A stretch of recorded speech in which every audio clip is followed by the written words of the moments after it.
Hi, this is William Ramsey. Welcome to William Ramsey Investigates. This is a follow-up to an earlier recording I did about the book The Life of Captain Richard F. Burton by his wife, Isabel Burton. Last time I read from Volume 1, Chapter 8, so I'll read from Volume 1, Chapter 9. This book, much like the last recording I did, has a lot of excerpted material from Richard Burton. So she had her own writing and then includes pieces or long kind of elements from his other books. He wrote like over 40 books. And I did a kind of a longer discussion about Richard Burton and his background biography in my first recording of this. So I'll go back and, if you want to, go back and listen to that. But again, this will be Chapter 9, Volume 1, The Life of Captain Richard F. Burton by his wife, Isabel Burton. Harar, the Moslem Abyssinia, the Timbuktu of East Africa, the exploration of which had been attempted in vain by some 30 travelers. Richard returned up the Red Sea to Egypt and much enjoyed the rest and safety for a short time, and then returned to Bombay, his leave being up. But the wandering fever was still upon him, and as the most difficult place for a white man to enter was Harar in Somaliland, Abyssinia, he determined that that should be his object. It is inhabited by a very dangerous race to deal with, and no white man had ever penetrated Harar. The first white man who went to Abyssinia was kept prisoner until he died. The East India Company had long wished to explore it because Berbera, the chief port of Somaliland, is the safest and best harbor on the western side of the Indian Ocean, far better than Aden. They went to work with that strange mixture of caution and generosity with which they treated those of their servants who stepped out of what Richard calls their quarter-deck routine, that is, to let him go as a private traveler, and the government to give him no protection, but would allow him to retain the same pay that he would enjoy whilst on leave. Dr. Carter and others refused to do more than to coast along in a cruiser. Richard applied for Lieutenant Hearn of the 1st Bombay Fusiliers, Lieutenant Stroyan, Indian Navy, and Lieutenant Speake, 46th Bengal Native Infantry. Hearn was distinguished by his surveys, photography, and mechanics on the west coast of India, in Sindh, and on the Punjab rivers. Stroyan as amateur surveyor, and Speake, collector of the fauna of Tibet and the Himalayas, and sportsman. Assistant Surgeon Ellerton Stocks, botanist, traveler, and a first-rate man in all ways, died before the expedition started. Jealousy, as usual, immediately rose up in opposition. First, Sir James Outram, political resident at Aden, called it a tempting of Providence, and Dr. Bwist, the editor of the Bombay Times, was told to run down the Somali expedition, in which task he was assisted by the unpopular chaplain. This was not very gratifying to 4 high-spirited men, so instead of using Berbera as a base of operations, then westward to Harar, and then southeast to Zanzibar, the resident changed the whole scheme and made it fail. Hearn was to go to Berbera, where he was joined later by Stroyan. Speake was to land in a small harbor called Bunder Gurre, and to trace the watershed of the Wadi Nogal, to buy horses and camels, and collect red earth with gold in it. But his little expedition failed through his guide's treachery. Hearn and Stroyan succeeded. Richard reserved for himself the post of danger. Harar was as difficult to enter as Mecca. It is the southernmost masonry-built settlement in North Equatorial Africa. He would go as an Arab merchant. Harar had never been visited, had its own language, its own unique history and traditions. The language was unwritten, but he wrote a grammar and a vocabulary in which the etymology is given, and there he had enough savage anthropology to interest him. He writes, quote, "In the first place, Berbera is the true key of the Red Sea, the center of East African traffic, and the only safe place for shipping upon the western Erythraean shore, from Suez to Gardefui, backed by lands capable of cultivation and by hills covered with pine and other valuable trees, enjoying a comparatively temperate climate with a regular though thin monsoon. This harbor has been coveted by many a foreign conqueror. Circumstances have thrown it into our arms, and if we refuse a chance, another and a rival nation will not be so blind. We have since given it away and kept the far inferior Aden. We are bound to protect the lives of subjects on this coast. In 1825, the crew of the Mary Ann brig was treacherously murdered by the Somali. They continued in that state, and if tomorrow a Peninsular or Oriental Company steamer by any chance fell into their power, it would be the same history. Harar, scarcely 300 miles distant from Aden, is a counterpart of the ill-famed Timbuktu. A tradition exists that with the entrance of the first Christian, Harar will fall. All, therefore, who have attempted it were murdered. It was therefore a point of honor with me to utilize my title of Haji by entering this city. visiting its ruler and returning in safety after breaking the guardian's spell, unquote. This expedition of Harar was one of Richard's most splendid and dangerous expeditions, and for some reason or other, the least known. The reason being, as I think, that his pilgrimage to Mecca was still making a great noise, and that the Crimean War had cropped up, deadening the interest in all personal adventure. He therefore thought himself fortunate in being able to persuade Lord Elphinstone, governor of Bombay, to patronize an expedition into Somaliland. He was away 4 months. The journey was useful, at least it has proved so to the Egyptians, to the English, and now to the Italians.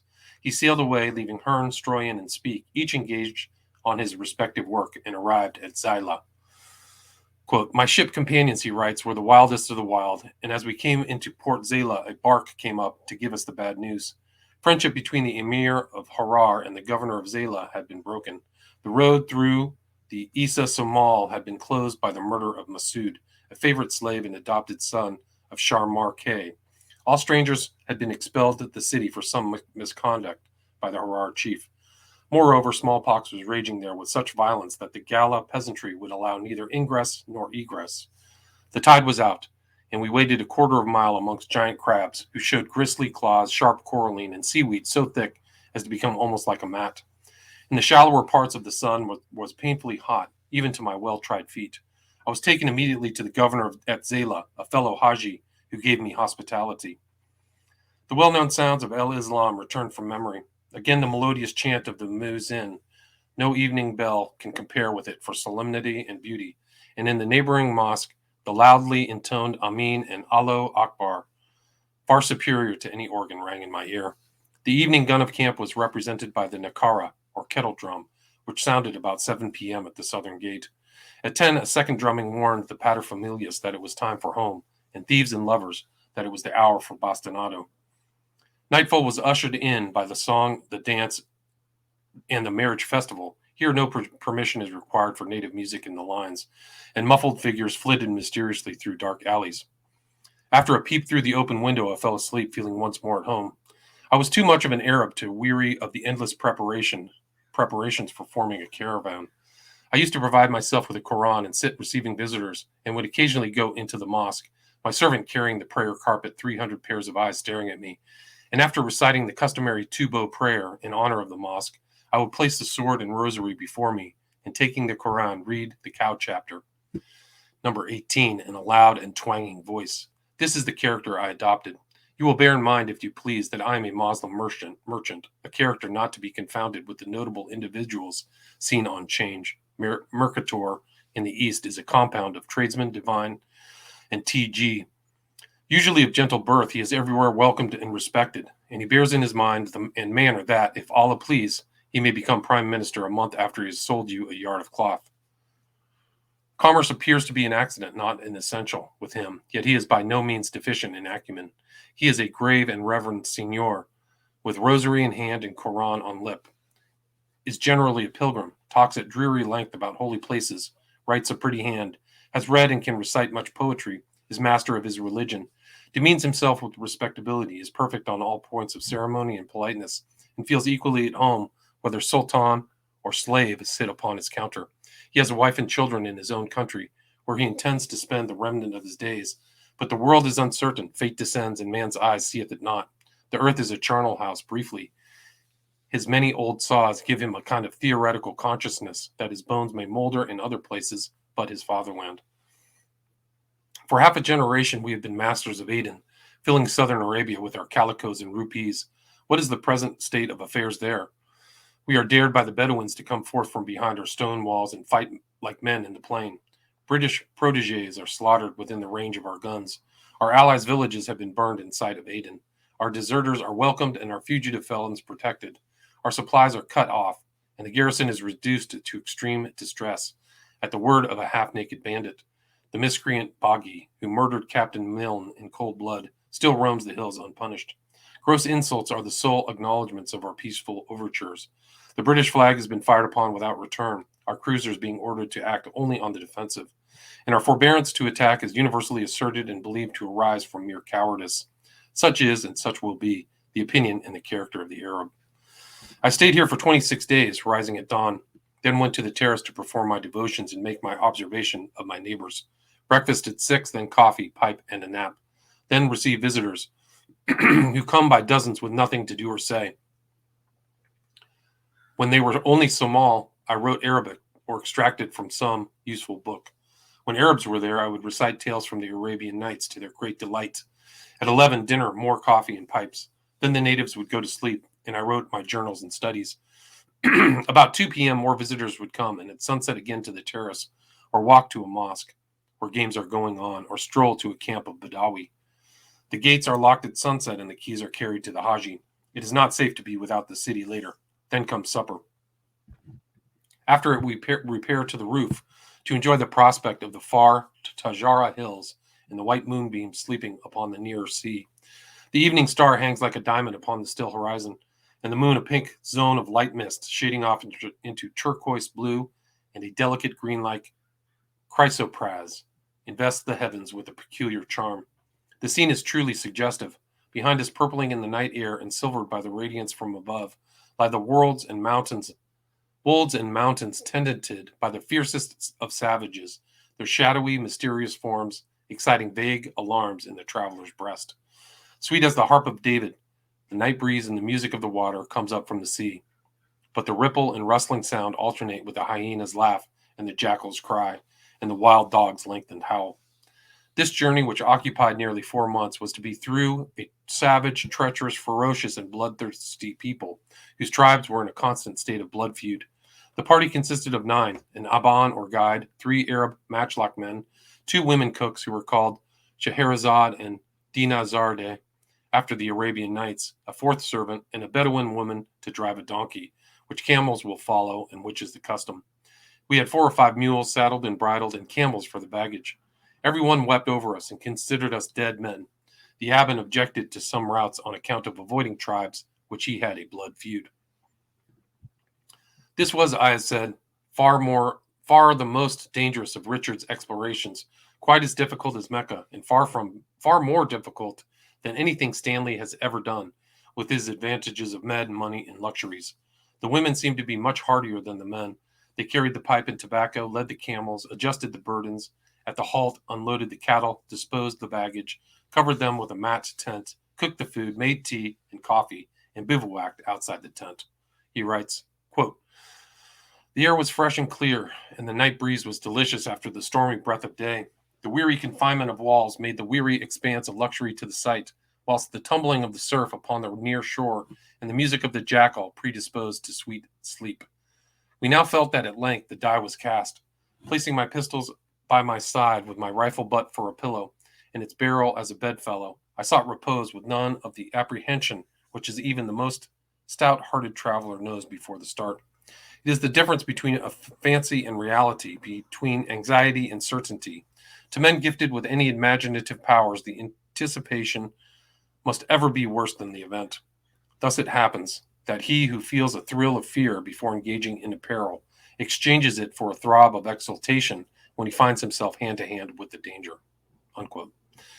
The description of the journey is filled in his notes by being hindered and almost captured by the Badawi, lamed with thorns, the camels casting themselves down from fatigue, famishing from hunger, and worse, from thirst, the only water being sulphurous, which affected both man and beast, and attacks from lions, sleep being disturbed by large ants, 3/4 of an inch long, with venomous stings. Everywhere they went, everybody wept over them as dead men. He finds time, nevertheless, to remark that at the height of 3,350 feet, he found a buttercup and heard a woodpecker tapping that reminded him of home. He describes a sham attack of 12 Badawi who, when they saw that what his revolver could do, said they were only in fun. At one of the crawls, he gives an account of how, being surrounded by Somalis, they were boasting of their shooting and of the skill with which they used the shield, but they seemed not to understand the proper use of the sword. Quote, "Thinking it was well to impress them with the superiority of arms, I requested them to put up one of their shields as a mark. They laughed very much, but would not comply. The Somali hate a vulture because it eats the dead and dying. So, seeing a large brown bare-necked vulture at 20 paces distance, I shot it with my revolver. Then I loaded a gun with swan shot, which they had never seen, and aiming at a bird that they considered far out of gunshot distance, I knocked it over flying. Fresh screams followed this marvelous feat, and they said, "Lo, he bringeth down the birds from heaven." Their chief, putting his forefinger in his mouth, praised Allah and prayed to be defended from such a calamity. And always after, when they saw me approach, they said, "Here comes the sheikh who knows knowledge." I then gave a stick to the best man. I provided myself in the same way and allowed him to cut at me as much ever he liked, easily warding off the blows with a parry. After repeated failures and upon tiring himself enormously, he received a sounding blow from me upon the least bony part of his person. The crowd laughed long and loud, and the knight at arms retired in confusion. Every now and then we got into difficulties with the Bedouin, who would not allow us to proceed, declaring the land was theirs. We did not deny the claim, but I threatened sorcery, death, and wild beasts in foraging parties to their camels, children, and women. It generally brought them to their senses. They would spit on us for good luck and let us depart. Once a chief was smitten by Scheherazad's bulky charms and wanted to carry her off. Once in the evening we came upon the fresh trail of a large Haber Awal cavalcade, which frightened my companions dreadfully. We were only 9 men and 2 women to contend against 200 horsemen and all except the Hamal and Long Guled, who would have run away at the first charge. The worst of the ride was over rough and stony road, the thorns tearing their feet and naked legs, and the camels slipping over the rounded pebbles. The joy of coming to a kraal was great, where the chiefs of the village appeared, bringing soft speech, sweet water, new milk, fat sheep and goats, in a tobe of Kutch canvas. We passed a quiet, luxurious day of coffee and pipes, fresh cream and roasted mutton. After the great heats and dangers from horsemen on the plain, we enjoyed the cool breeze of the hills, cloudy skies, and the verdure of the glades which refreshed our beasts. Here I shot a few hawks, and was rewarded with loud exclamations of "Allah preserve thy hand! May thy skill never fail thee before the foe." A woman ran away from my steam kettle, thinking it was a weapon. They looked upon my sunburnt skin with a favor they denied to the lime-white face. The Somali Bedawi gradually affiliated me to their tribes. At one village, the people rushed out, exclaiming, "Lo, let us look at the kings." At others, "Come and see the white man. He is the governor of Zela." My fairness, for brown as I am fair to them. And the Arab dress made me sometimes the ruler of Aden, the chief of Zela, the Haji's son, a boy, an old woman, a man painted white, a warrior in silver armor, a merchant, a pilgrim, a head priest, Ahmed the Indian, a Turk, an Egyptian, a Frenchman, a Banyan, a Sharif, and lastly, a calamity sent down from heaven to weary out the lives of the Somal. Every kraal had its own conjecture. On December 9th, I rode a little off my way to visit some ruins, Darbi Ya Kola, or Kola's fort, so called on account of its Gala queen. There were once 2 cities, Albalba, and they fought like the Kilkenny cats till both were eaten up. This was about 300 years ago, and the substantial ruins have fought a stern fight with time. Remnants of houses cumber the soil, and the carefully built wells are filled with rubbish. The palace was pointed out to me, with its walls of stone and clay, intersected by layers of woodwork. The mosque is a large, roofless building, containing 12 square pillars of rude masonry, and the mihrab, or prayer niche, is denoted by a circular arch of tolerable construction.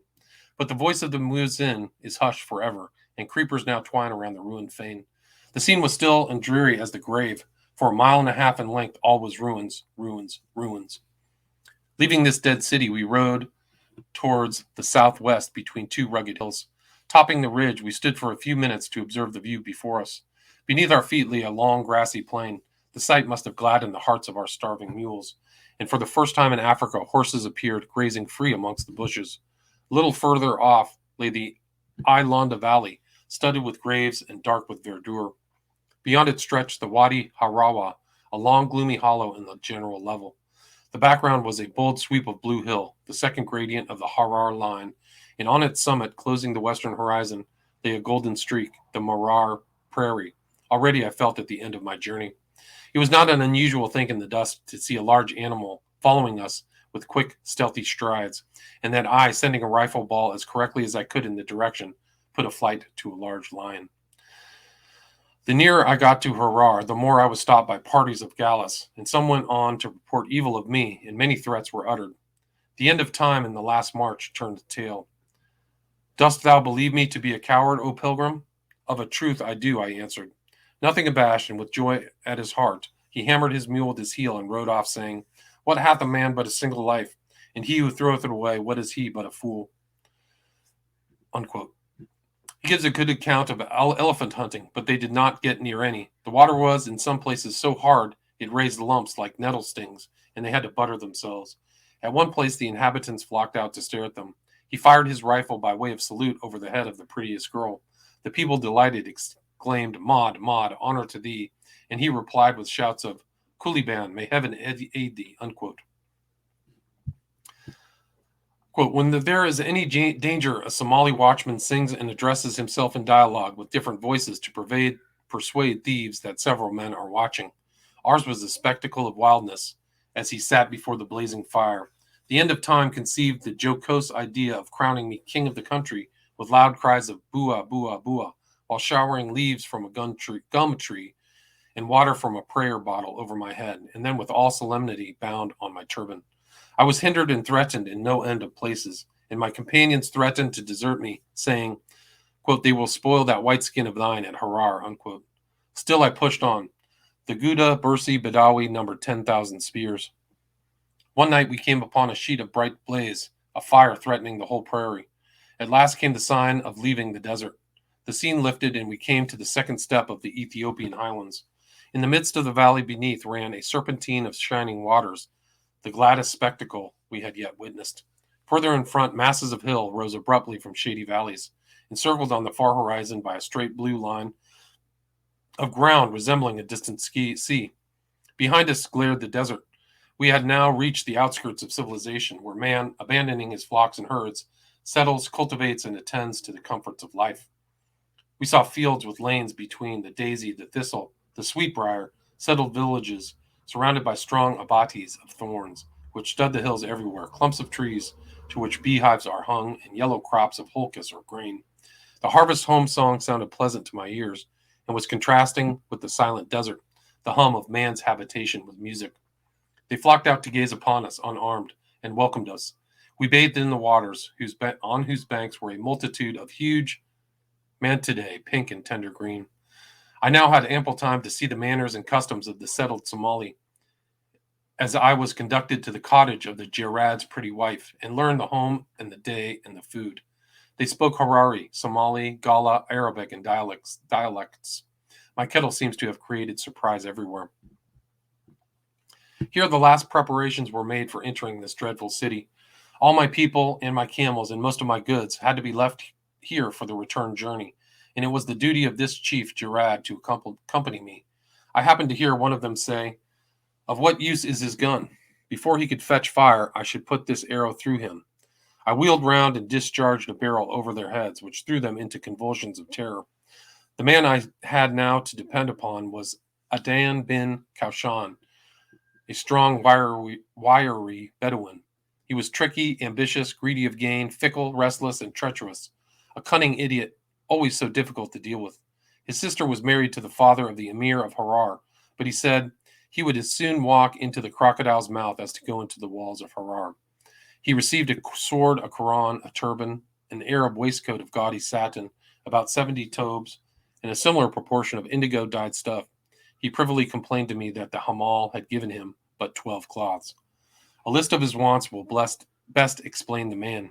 He begged me to bring him from Berbera a silver-hilted sword and some soap, $1,000, 2 sets of silver bracelets, 20 guns with powder and shot, snuff, a scarlet cloth coat embroidered with gold, some poison that would not fail, and any other little article of luxury which might be supposed to suit him.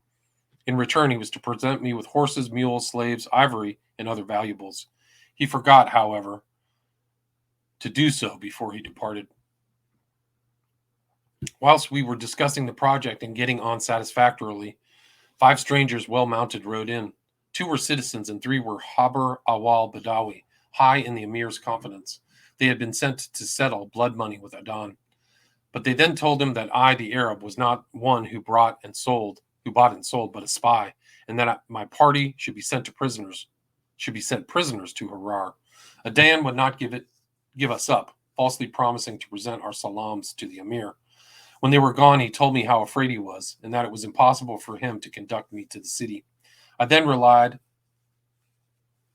upon what has made many a small man great, my good star and audacity. Driven to Bay, I wrote an English letter from the political agent at Aden to the Emir of Harar, intending to deliver it in person. It was neck or nothing. I only took what was necessary. Shirwa, the son of Adan, the Badawi Actadon, and Mad Said, and left everything behind me, excepting some presents for the Emir, a change of clothes, an Arab book or two, a few biscuits, ammunition, and a little tobacco. I passed through a lovely country and was stopped by the Gallas and by the Harbor Awal Badawi, who offered, if we could wait till sunrise, take us to the city. So I returned a polite answer, leading them to expect that I should wait till 8 a.m. for them. I left my journal, sketches, and books in charge of Adan. The journey was hard, and I encountered a Harar grandee, mounted upon a handsomely caparisoned mule and attended by servants. He was very courteous, and seeing me thirsty, ordered me a cup of water. Finally arriving at the crest of a hill, stood the city, the end of my present travel, a long, somber line, strikingly contrasting with the whitewashed towns of the east. The spectacle, materially speaking, was a disappointment. Nothing conspicuous appeared but 2 gray minarets of rude shape, and many would have grudged exposing 3 lives to win so paltry a prize. But of all that have attempted it, none have ever succeeded in entering that pile of stones. The thoroughbred traveler will understand my exultation, although my 2 companions exchanged glances of wonder. Stopping while my companions bathed, I retired to the wayside and sketched the town. We arrived at 3 p.m., and advancing to the gate, Maud Said accosted a warder whom he knew, sent our salams to the emir, saying we came from Aden, and requested the honor of audience. The Haber Awal collected round me inside the town, and scowling, inquired why we had not apprised them of our intention of entering the city, but it was war to the knife, and I did not deign to answer. 10 days at Harar, the most exciting trial of all. We were kept waiting half an hour, and were told by the warder to pass the threshold. Longuled gave his animal to the 2 Badawi, everyone advising my attendants to escape with the beasts, as we were going to be killed on the road to this African St. James. We were ordered to run, but we leisurely led our mules in spite of the guide's wrath, entered the gate, and strolled down the yard, which was full of Galas with spears, and the waiting gave me an opportunity to inspect the place. I walked into a vast hall, 100 feet long, between 2 long rows of Gala spearmen, between whose lines I had to pass. They were large, half-naked savages, standing like statues with fierce, movable eyes, each one holding, with its butt end on the ground, a huge spear with a head the size of a shovel. I purposely sauntered down them coolly with a swagger, with my eyes fixed upon their dangerous-looking faces. I had a 6-shooter concealed in my waist belt, and determined, at the first show of excitement, to run up to the emir and put it to his head, if it were necessary, to save my own life. The emir was like a little Indian Rajah, an etiolated youth about 24 or 25 years old, plain, thin-bearded, with a yellow complexion, wrinkled brows, and protruding eyes. His dress was a flowing robe of crimson cloth, edged with snowy fur, and a narrow white turban tightly twisted round a tall conical cap of red velvet, like the old Turkish headgear of our painters. His throne was a common Indian kursi, or raised cot, about 5 feet long, with back and sides supported by a dwarf railing. Being an invalid, he rested his elbow upon a pillow, under which he appeared the hilt of a clutch saber. Ranged in double line, perpendicular to the emir, stood the court, his cousins and nearest relations, with right arms bared after the fashion of Abyssinia. I entered this second avenue of Gala spearsmen with a loud "Peace be upon ye," to which H. replying graciously and extending a hand, bony and yellow as a kite's claw, snapped his thumb and middle finger. 2 chamberlains, stepping forward, held my forearms and assisted me to bend low over the fingers, which, however, I did not kiss, being naturally averse to performing that operation upon any but a woman's hand. My 2 servants then took their turn. In this case, after the back was saluted, the palm was presented for a repetition. These preliminaries concluded, we were led to and seated upon a mat in front of the emir, who directed towards us a frowning brow and an inquisitive eye. I made some inquiries about the emir's health. He shook his head captiously and inquired our errand. I drew from my pocket my own letter. It was carried by a chamberlain, with hands veiled to his tobe, to the emir, who, after a brief glance, laid it upon the couch and demanded further explanation. I then represented in Arabic that we had come from Aden, bearing the compliments of our Dowlah, the governor, and that we had entered Harar to see the light of H.'s countenance. This information concluded with a little speech describing the changes of political agents in Arabia and alluding to the friendship formerly existing between the English and the deceased chief Abu Bakr. The emir smiled graciously. This smile, I must own, was a relief. We had been prepared for the worst, and the aspect of affairs in the palace was by no means reassuring.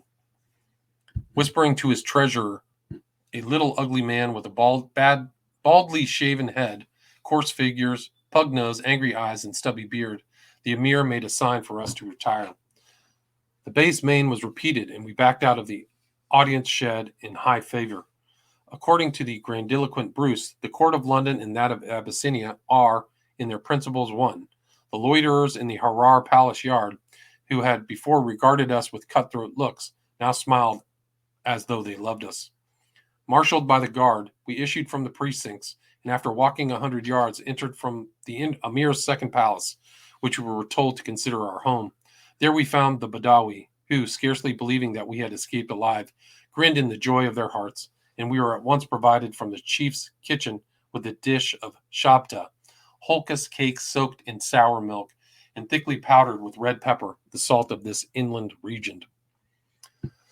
When we had eaten, the treasurer reappeared, bearing the emir's command that we should call upon his wazir, the Girard Muhammad. We found a venerable old man, whose benevolent countenance belied the reports current about him in Somaliland. Half rising, although his wrinkled brow showed suffering, he seated me by his side upon the carpeted masonry bench, where lay the implements of his craft, reeds, inkstands, and whitewashed boards of paper. Politely welcomed me, and gravely stroking his cotton-colored beard, desired to know my object in good Arabic. I replied in the words used to the emir, adding, however, some details, how in the old day one Madar Fari had been charged by the late Sultan Abu Bakr with the present to the governor of Aden, and that it was the wish of our people to re-establish friendly relations in commercial intercourse with Harar. Khair, inshallah, it is well, if Allah please, ejaculated the Girard. I then bent over his hand and took leave. Returning, we inquired anxiously of the treasurer about my servant's arms, which had not been returned, and were assured that they had been placed in the safest of storehouses, the palace. I then sent a common 6-barreled revolver as a present to the emir, explaining its use to the bearer, and we were prepared to make ourselves as comfortable as possible. The interior of our new house was a clean room with plain walls and a floor of tamped earth. Opposite the entrance were 2 broad steps of masonry, raised about 2 feet and a yard above the ground, and covered with a hard matting. I contrived to make upon the higher ledge a bed with the cushions which my companions used as shabraks, and after seeing the mules fed and tethered, lay down to rest, worn out by fatigue and profoundly impressed with the poesy of our position. I was under the roof of a bigoted prince whose least word was death. Amongst a people who detest foreigners, the only European that had ever passed over their inhospitable threshold, and more than that, I was the fated instrument of their future downfall." Unquote. He gives a very detailed account of the city of Harar, its inhabitants, and all he saw during his 10 days there, for which I refer people to First Footsteps in East Africa, one large volume published in 1856. He says, quote, "The explorer must frequently rest satisfied with descrying from his pigsty the knowledge which another more fortunate is destined to acquire. Inside Harar, I was so closely watched that it was impossible to put pen to paper. It was only when I got back to Walensee that I hastily collected the grammatical forms and a vocabulary which proves that the language is not Arabic, that it has an affinity with the Amharic. Harar has its own tongue, unintelligible to any save the citizens. Its little population of 8,000 souls is a distinct race. A common proverb is, hard as the heart of Harar. They are extremely bigoted, especially against Christians, and are fond of a religious war or jihad with the Gauls. They hold foreigners in hate and contempt and divide them into 2 classes, Arabs and Somal.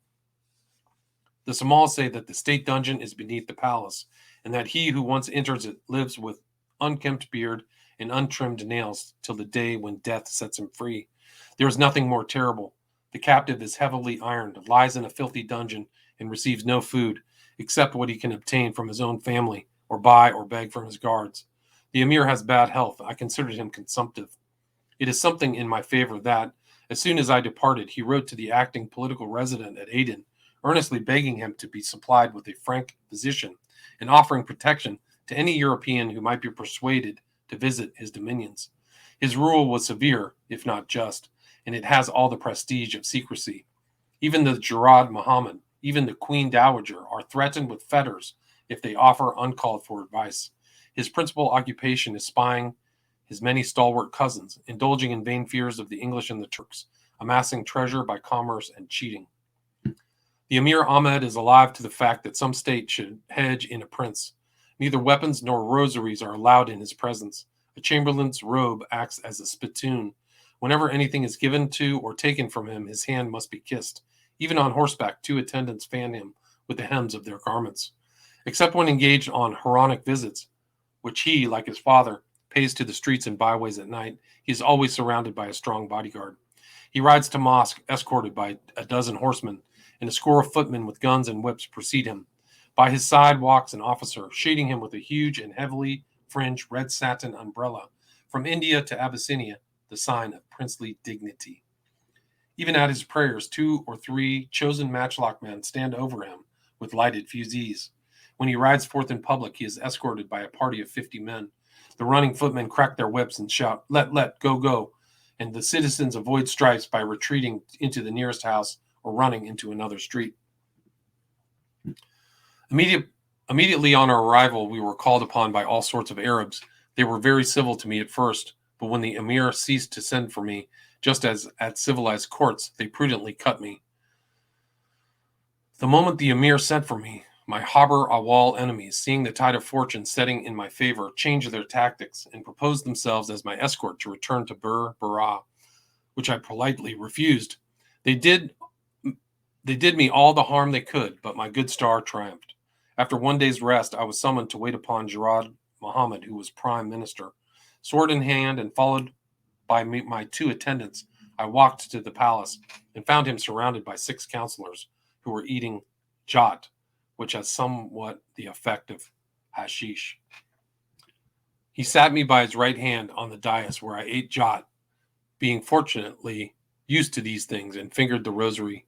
Then followed prayer, then a theological discussion, which fortunately I was able to distinguish myself. My theology won general approbation and kind glances from the elders. In a very short time, I was set for by the emir, and this time was allowed to approach the outer door with covered feet. I entered as ceremoniously as before, and the prince motioned me to sit near the Jurad on a Persian rug to the right of the throne, my attendants on humble mats at a greater distance. After sundry inquiries of what was going on at Aden, the resident's letter was suddenly produced by the emir, who bade me explain its contents, and wished to know if it was my intention to buy and sell at Harar. I replied, quote, "We are neither buyers nor sellers. We have become your guests to pay our respects to the emir, who may Allah preserve, and that the friendship between the 2 powers may endure," unquote. The emir was pleased, and I therefore ventured to hope that the prince would soon permit me to return, as the air of Harar was too dry for me, and that we were in danger of smallpox then raging in the town. And through the Jurad, the emir said, the reply will be vouchsafed, and the interview is over. I sent my salam to one of the ulema, Sheikh Jami. He accepted the excuse of health and came to see me. He was remarkably well read in the religious sciences and a great man at Mecca, with much influence with the Sultan, and employed on political missions amongst the chiefs. He started with the intention of winning the crown of glory by murdering the British resident at Aden, but he was so struck with the order of justice of our rule, he offered el-Islam to that officer, who received it so urbanely that the simple Eastern, instead of cutting the Kafir's throat, began to pray fervently for his conversion. We were kindly looked upon by a sick and decrepit eunuch named Sultan. I used to spend my evenings preaching to the Galas. The Jurad Muhammad was now worked upon by the Haber Awal, my enemies, to make inquiries about me, and one of the Ayal Gadid clan came up and reported that 3 brothers had landed in the Somal country, that 2 of them were anxiously awaiting at Berbera the return of the 4th from Harar, and that, though dressed like Muslims, they were really English spies in government employ, and orders were issued for cutting off caravans. We, however, were summoned to the Jurads, where, fortunately for me, I found him suffering badly from bronchitis. I saw my chance. I related to him all its symptoms and told him that if I could only get down to Aden, I could send him all the right remedies with directions. He clung to the hope of escaping his sufferings and begged me to lose no time. Presently, the emir sent for him, and in a few minutes I was sent for alone. A long conversation ensued about the state of Aden, of Zayla, of Berbera, and of Stamboul. The chief put a variety of questions about Arabia and every object there. The answer was that the necessity of commerce confined us to the gloomy rock Aden. He used some obliging expressions about desiring our friendship and having considerable respect for a people who built, he understood, large ships. I took the opportunity of praising Harar in cautious phrase, and especially of regretting that its coffee was not better known amongst the Franks. The small, wizen-faced man smiled, as Moslems say, the smile of Umar. Seeing his brow relax for the first time, I told him that, being now restored to health, we requested his commands for Aden. He signified consent with a nod, and the Gerard, with many compliments, gave me a letter addressed to the political resident and requested me to take charge of a mule as a present. I then arose, recited a short prayer, the gist of which was that the emir's days and reign must be long in the land, and that the faces of his foes might be blackened here and hereafter, bent over his hand and retired. Returning to the Gerard's levee hut, I saw by the countenances of my two attendants that they were not a little anxious about the interview, and comforted them with the whispered word, "Aka, all right." Presently appeared the Gerard, accompanied by two men, who brought my servant's arms and the revolver which I had sent to the prince. This was a contretemps. It was clearly impossible to take back the present. Besides which, I suspected some finesse to discover my feelings towards him. The other course would ensure delay. I told the Gerard that the weapon was intended especially to preserve the emir's life, and for further effect snapped caps in rapid succession to the infinite terror of the august company. The minister returned to his master and soon brought back the information that after a day or two, another mule should be given to me.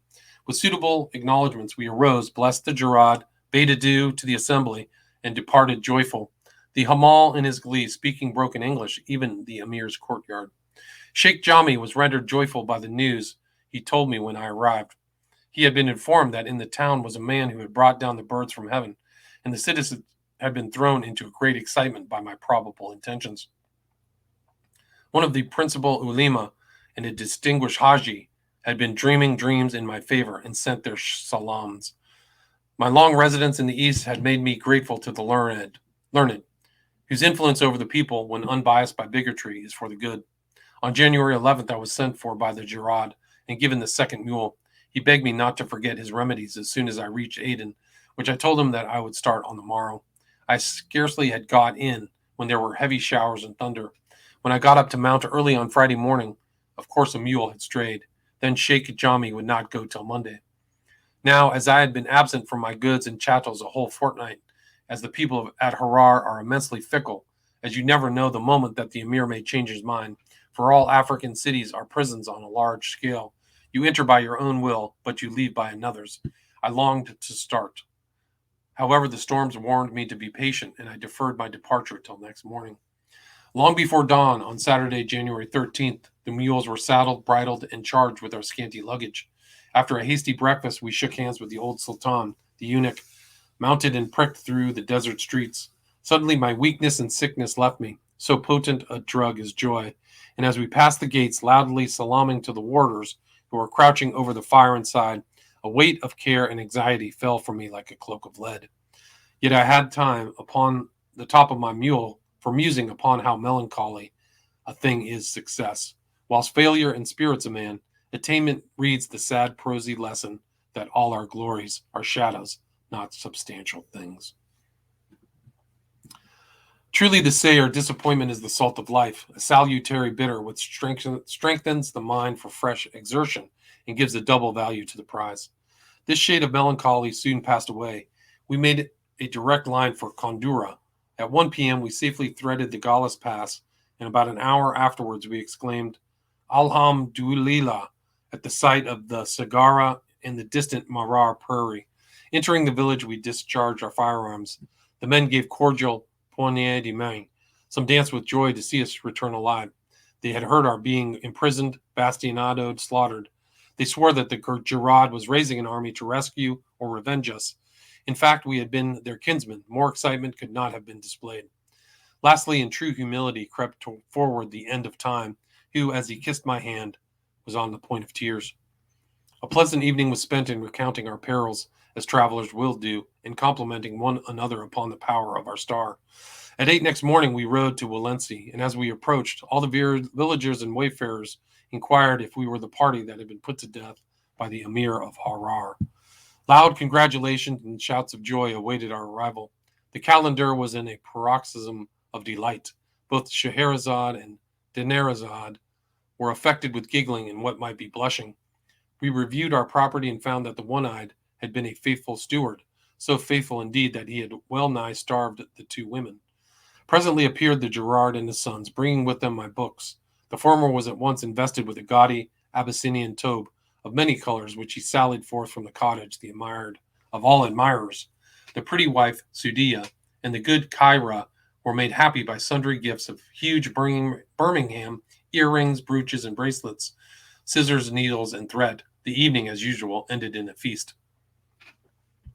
We were obliged to halt a week at Walensee to feed, for both man and beast, lay in a stock of strength for the long desert march before us, to buy onions, tobacco, spices, wooden platters, and a sort of bread called karanji. Here I made my grammar and vocabulary of the Harari tongue under the supervision of Maud Said and the Ali the poet, a Somali educated at Harar, who knew Arabic, Somali, Gala, and Harar languages. On January 21st, I wanted to start, but Sheikh Jami appeared with all the incurables of the country. Nobody can form an idea of the difficulties that an Eastern will put in your way when you want to start, and unfortunately, in 9 cases out of 10, the ruses they have resort to do prevent your starting. Now, in this case, I decided that talismans were the best and safest medicines in these mountains. The Sheikh doubted them, but when I exhibited my diploma as a master Sufi, a new light broke upon him and his attendants. Verily, he hath declared himself this day, whispered each to his neighbor, solely mystified. Sheikh Jami carefully inspected the document, raised it reverentially to his forehead, muttered prayers, and owned himself my pupil. Now, however, all my followers had got some reason why they could not go, so I sauntered out alone, attended only by the Hamal. And in spite of the chief summoning me to halt, I took an abrupt leave and went off, and entered the Marar prairie with pleasure. The truants joined us later on, and we met a party whose chief, a Somali, expressed astonishment at our escaping from Harar, told us that the Berberi were incensed with us for leaving the direct road, advised us to push on that night and to wear the bush, whence the Midjans would use their poisoned arrows. The Berberi had offered 100 cows for our person, dead or alive. Then my party sat down to debate. They palavered for 3 hours. They said that the camels could not walk, that the cold of the prairies was death to man till darkness came on. Experience had taught me that it was a waste of time to debate overnight about dangers to be faced the next day. So I ate my dates, drank my milk, and lay down to enjoy sweet sleep in the tranquil silence of the desert. Although I did not know it till after my return from Berbera, Gerard Adan was my greatest danger. If his plotting had succeeded, it would have cost him dear, but would also have proved fatal to me. The 23rd of January passed in the same manner, and the explanation I had with my men was that on the morrow at dawn I would cross the Marar prairie by myself, and we started at dawn on the 24th, giving a wide berth to the Berberis, whose campfires were quite visible at a distance. As we were about to enter the lands of the Harbor Awal, our enemies, a week would elapse before we could get protection. We had resolved to reach the coast within the fortnight, instead of which a month's march was in prospect. Suddenly, Biu appeared, and I proposed to him that he should escort the caravans to Zela, and that I and the 2 others who had accompanied me to Harar would mount our mules, only carrying arms and provisions for 4 days. I pushed through the land of our enemies, the Harbor Awal. In the land we were to traverse, every man's spear would be against us, so I chose the desert roads and carefully avoided all the kraals. It was with serious apprehension that I pocketed all my remaining provisions, 5 biscuits, a few limes, a few lumps of sugar. Any accident to our mules, any delay would starve us. We were traversing a desert where no one would sell us meat or milk, and only 1 water bottle in the whole party. We rode 35 miles over awful tracks. Our toil was rendered doubly dreadful by the Eastern traveler's dread. The demon of thirst rode like care between us. For 24 hours we did not taste water. The sun parched our brains. The mirage mocked us at every turn, and the effect was a species of monomania. As I jogged along with eyes closed against the fiery air, no image unconnected with the want suggested itself. Water ever lay before me, water lying deep in the shady well, water in streams bubbling icy from the rock, water in pellucid lakes, inviting me to plunge and revel in their treasures.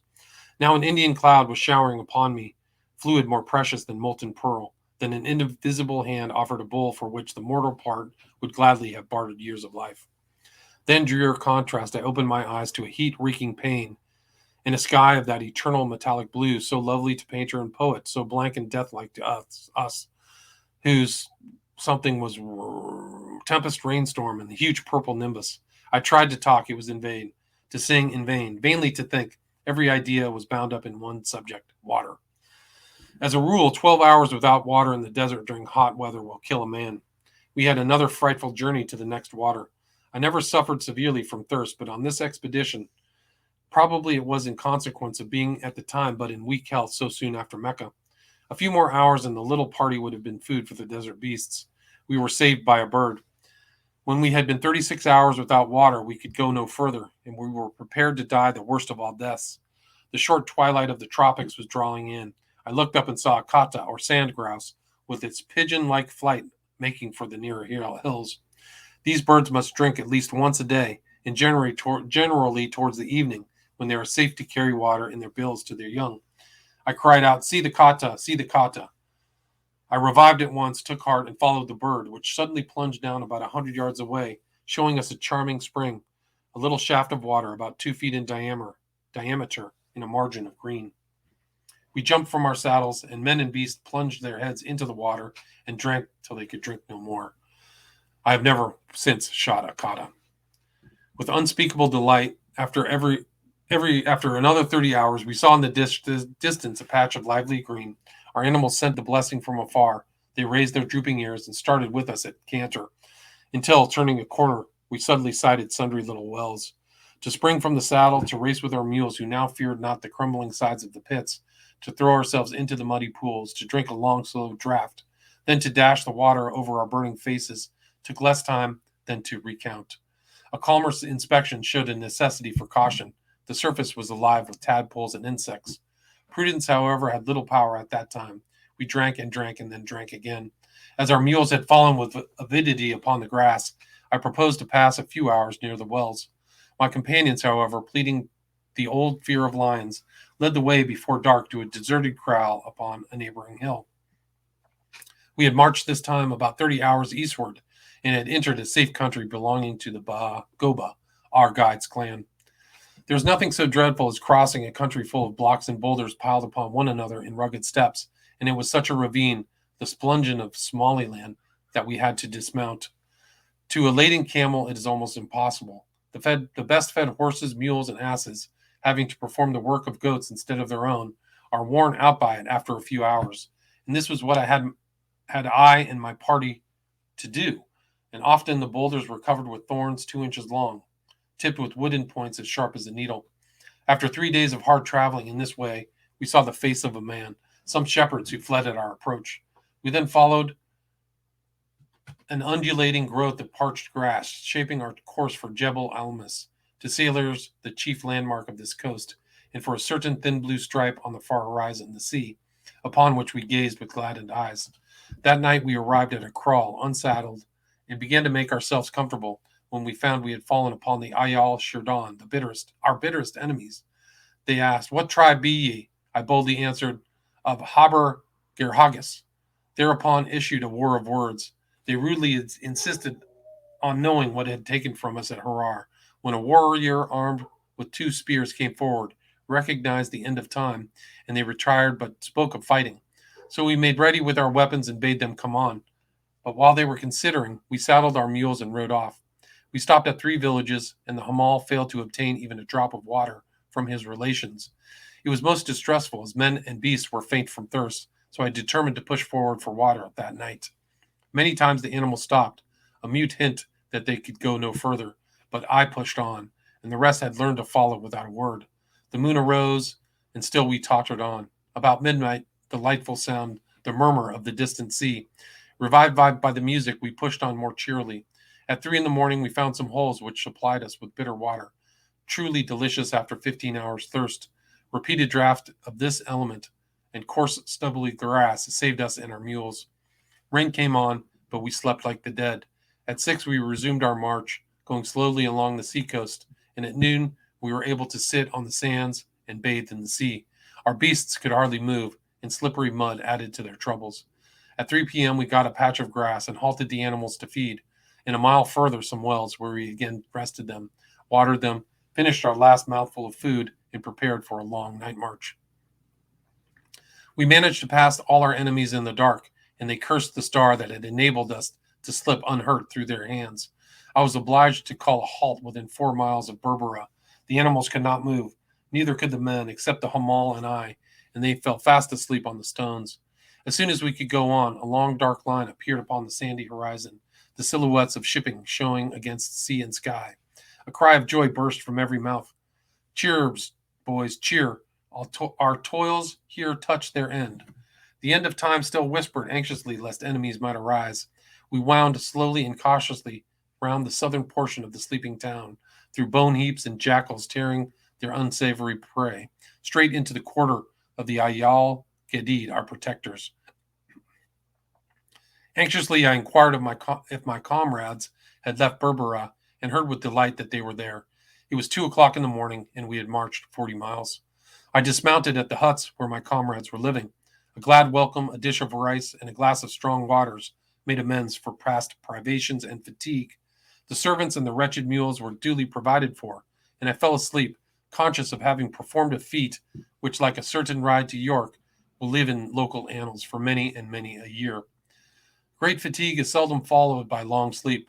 Soon after sunrise, I woke, hearing loud voices, seeing masses of black faces and tawny wigs. The Berbera people, who had been informed of our 5-day ride, swore that the thing was impossible, that we could never have been near Harar, but were astonished when they found it was true. I then proceeded to inspect my attendants and cattle. The former were delighted, having acquitted themselves of their trust. The poor mules were by no means so easily restored. Their backs were cut to the bone by the saddle, their heads drooped sadly, their hams showed dread marks of the spear point. I directed them to be washed in the sea, to be dressed with cold water bandages, and copiously fed.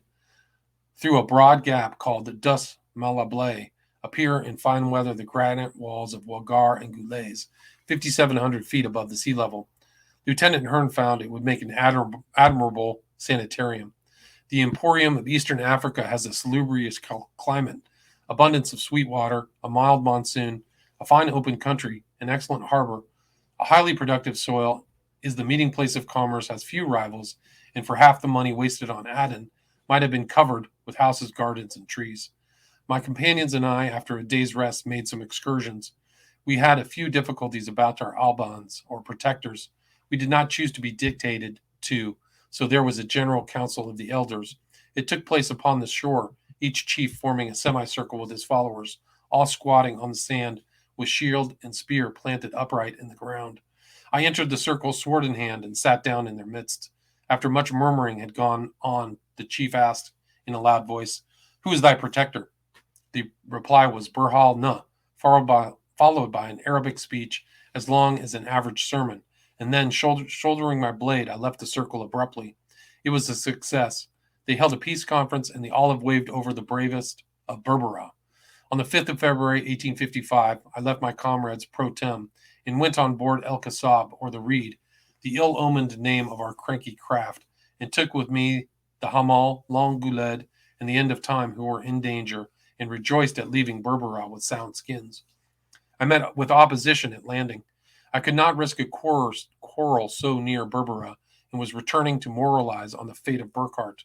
After a successful pilgrimage, refused admittance to Aaron's tomb at Saadai, when a Bedouin ran to tell us we might wander where we pleased.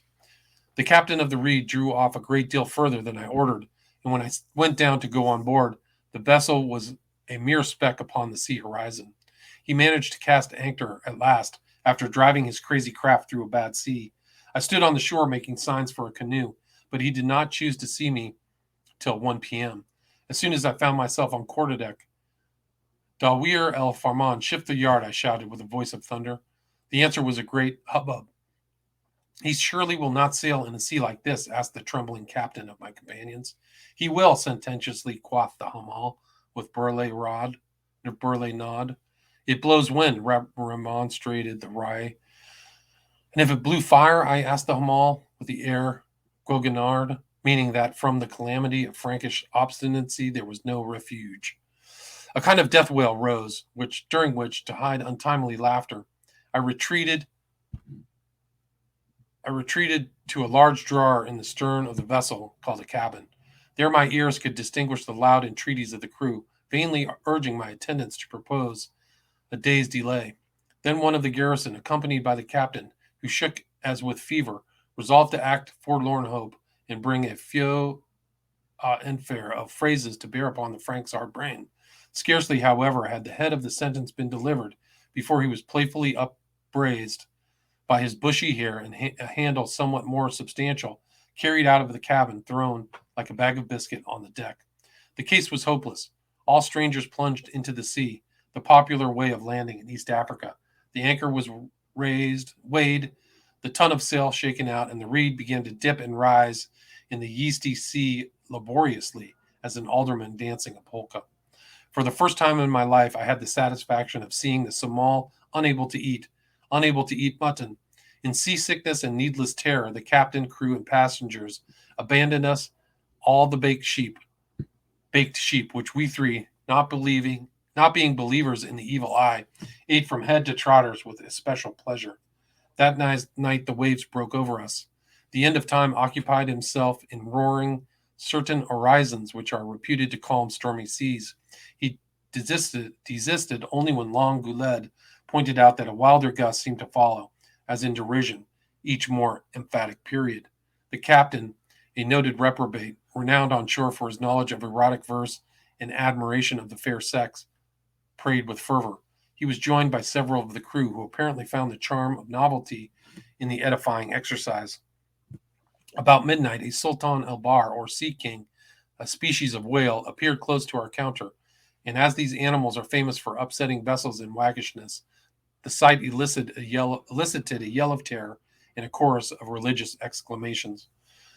On the morning of Friday, the 9th of February, 1855, we hove in sight of Jebel Shamsan, the loftiest peak on the Aden crater, and ere evening fell, I had the pleasure of seeing the faces of friends and comrades once more.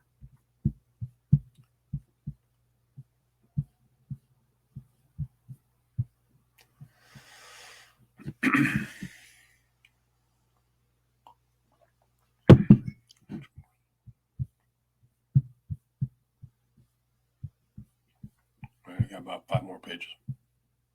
All right. If I had let well alone, I should have done well, but I wanted to make a new expedition Nilewards via Harar on a larger and more imposing scale. For that, I went back to Aden. On April 7th, 1855, I returned successful. Lieutenant King, Indian Navy, commanded the gunboat Mahi and entered the harbor of Berbera with us on board.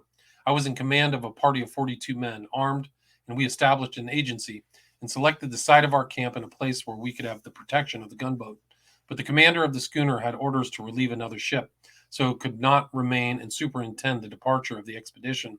It was the time after the fair, and one might say that Berbera was empty, and that there was scarcely anyone but ourselves.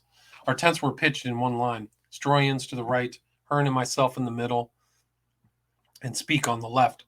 The baggage was placed between our tents, camels were in front, the horses and mules behind us. 2 sentries all night were regularly relieved and visited by ourselves. We were very well received when they listened with respectful attention to a letter in which the political resident at Aden enjoined them to treat us with consideration and hospitality. We had purchased 56 camels. Ogadean caravan was anxious for our escort. If we had departed then, perhaps all would have been well, but we expected instruments and other necessaries by the mid-April mail from Europe. 3 days afterwards, a craft from Aden came in with a dozen Somals who wanted to accompany us, and fortunately I feasted the commander and the crew, which caused them to remain. We little knew that our lives hung upon a thread, and had the vessel departed, as she would otherwise have done, the night before the attack, nothing could have saved us. Between 2 and 3 a.m. of April 19th, there was a strong cry that the enemy was upon us, 350 strong. Hearing a rush of men like a stormy wind, I sprang up and called for my saber and sent Hearn to ascertain the force of the foray. Armed with a Colt, he went to the rear and left the camp, the direction of danger, collecting some of the guards, others having already disappeared, and fired 2 shots into the assailants. Then, finding himself alone, he turned hastily towards the tent, and in so doing was tripped up by the ropes, and as he arose, a Somali appeared in the act of striking at him with a club. Hearn fired, floored the man, and rejoining me, declared that the enemy was in great force and the guard nowhere. Meanwhile, I had aroused Stroyan and Speak, who were sleeping in the extreme right and left tents. The former, it is presumed, arose to defend himself, but as the sequel shows, we never saw him alive. Speak, awakened by the report of firearms, but supposing it to be the normal false alarm, a warning to plunderers, remained where he was. Presently, hearing clubs rattling upon his tent and feet shuffling around, he ran to my row tie, which we prepared to defend as long as possible. The enemy swarmed like hornets, with shouts and screams, intending to terrify, and proving that overwhelming odds were against us.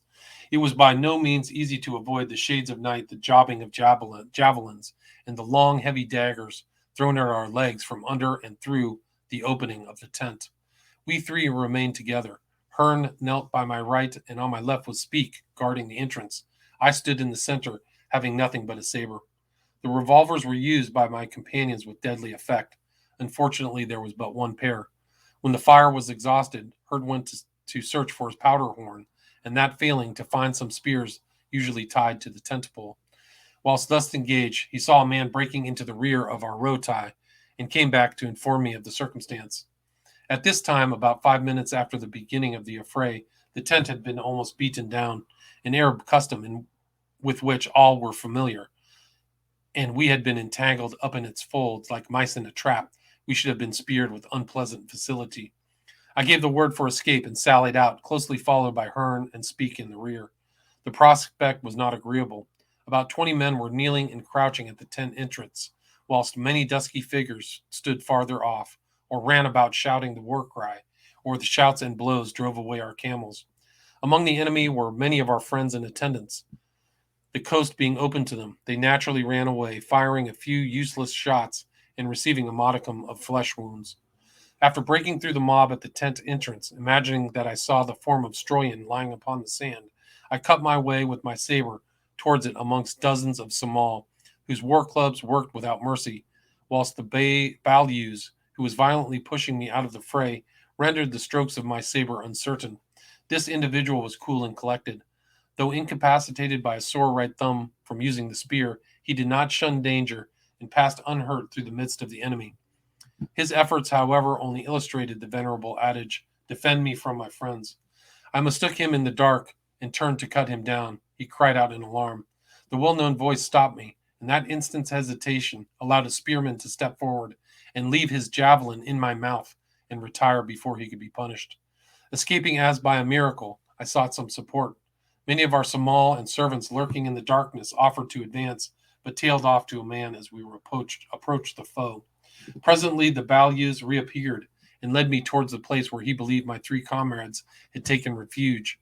I followed him, sending the only man that showed presence of mind, one Golob of the Yusuf tribe, to bring back the Ainturad craft from the spit into the center of the harbor.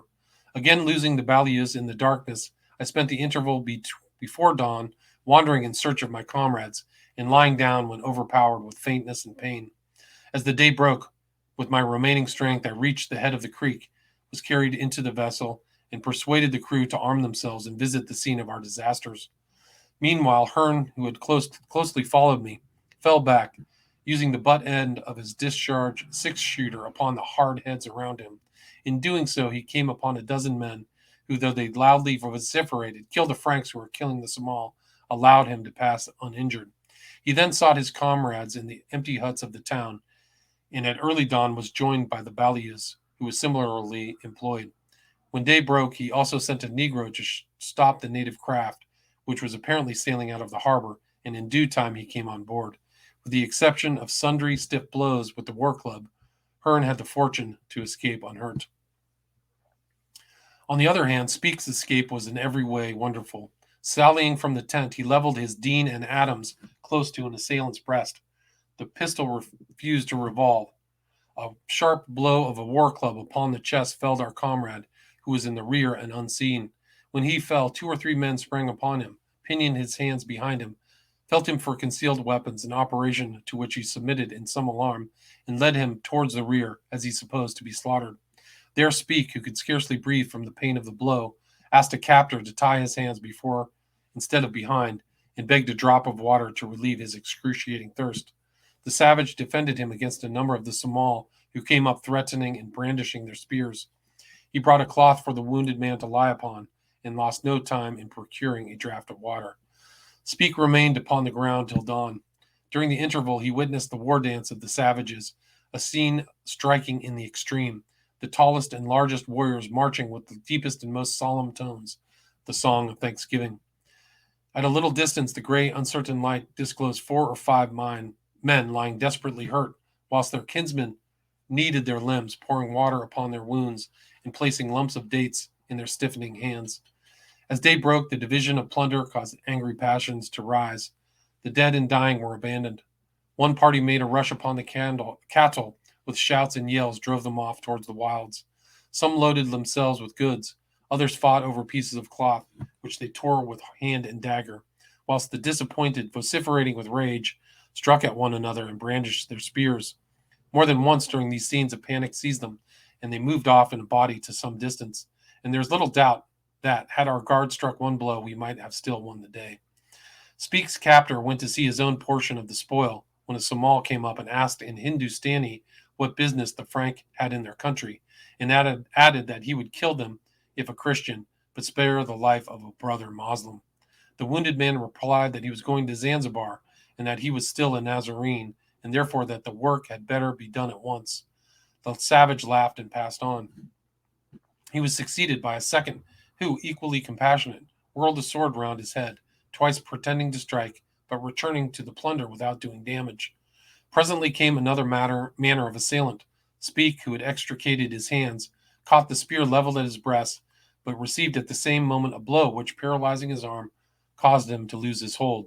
In defending his heart from a succession of thrusts, he received severe wounds on the back of his hand, his right shoulder, and his left thigh.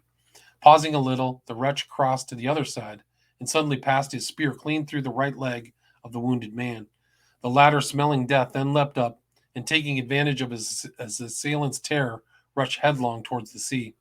Looking behind, he avoided the javelin hurled at his back, and had the good fortune to run, without further accident, the gauntlet of a score of missiles. When pursuit was discontinued, he sat down, faint from a loss of blood, upon a sandhill. Recovering strength by a few minutes' rest, he staggered on to the town, where some old women directed him to us. Then, pursuing his way, he fell in with a party sent to seek him, and by their aid reached the craft, having walked and run at least 3 miles after receiving 11 wounds, 2 of which had pierced his thighs. A touching lesson on how difficult it is to kill a man in sound health. My difficulty was, with my comrade's aid, to extract the javelin which transfixed my jaws. It destroyed my palate and 4 good back teeth, and left wounds on my 2 cheeks. When we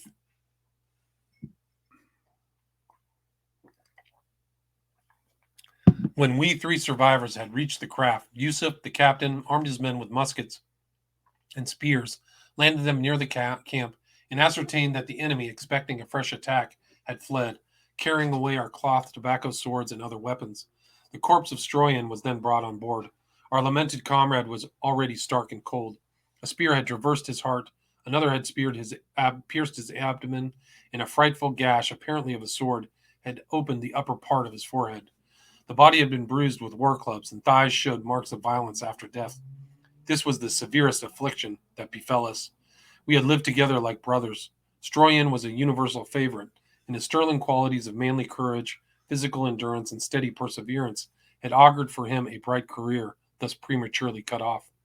Truly melancholy to us was the contrast between the evening when he sat with us in full of life and spirits, and the morning when we saw amongst us a livid corpse.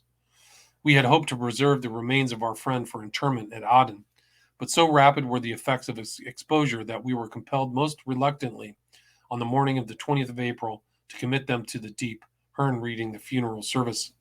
Then with heavy hearts we set sail for the Arabian shore, and after a tedious 2 days carried our friends the news of the unexpected disaster. Richard F. Burton. When Speke wrote the manuscript of this affair and in Blackwood, and also in his book on the sources of the Nile, he said that he was the head of the expedition. He had given the order for the night, and it was before him the spies were brought. He was the first to turn out, and no one but he had the courage to defend himself. It is hardly worthwhile to contradict it. It is obvious that this expedition could only be commanded by a man who knew Arabic and some of the other languages, of which he was perfectly ignorant. So the results of this expedition, to sum up in short, were that they barely escaped being caught like mice in a trap by having their tents thrown down upon them. The four fought bravely against 350 Badawi. Poor Stroyan was killed. Hearn was untouched. Richard and Speke were desperately wounded, though they all cut their way gallantly through the enemy. Poor Speke had 11 wounds, and Richard, with a lance transfixing his jaws, which carried away 4 back teeth and part of his palate, wandered up and down the coast suffering from his wounds, fever, hunger, and thirst consequent on the wounds. But they carried off the dead body of their comrade, and were taken on board the native dhow or boat, which the fortunate accident of Richard's hospitality had retained there just half an hour, long enough to save them, and the natives sacked their property. They were so badly wounded, he had to return to England, and there his wounds soon healed, and he picked up health. He rendered an account of his explorations before the Royal Geographical Society. After a month's rest, he obtained leave to volunteer for the Crimea. Here I would rather give his own original manuscript word for word, because it is so fresh, and in a few pages gives a better insight into outspoken truth than many other large volumes.